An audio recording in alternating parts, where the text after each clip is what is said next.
ভাবছ, পুরো রাঙামাটি জেলায় 50টি ইউনিয়নে একজন এমপি। প্রত্যেকটি ইউনিয়নে কোনোদিনই কোনো এমপির পক্ষে যাওয়া সম্ভব নয়। একই সঙ্গে প্রত্যেকটি ইউনিয়ন থেকে এসে এমপির সঙ্গে যোগাযোগ করা সব মানুষের পক্ষে সম্ভব নয়। রাস্তার উন্নয়নের জন্য ঢাকা শহরে কোনো এমপির কাছে যেতে হয় না, কিন্তু পাহাড়ে একটা রাস্তার পাশে একটা কালভার্ট করতে হলেও এমপির সুপারিশ লাগে। এটাই বাস্তবতা। একই অবস্থা খাগড়াছড়ি ও বান্দরবান জেলার।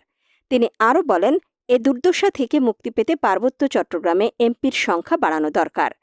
আরও একটা কারণ হচ্ছে, সেখানে অনেক জনগোষ্ঠী রয়েছে।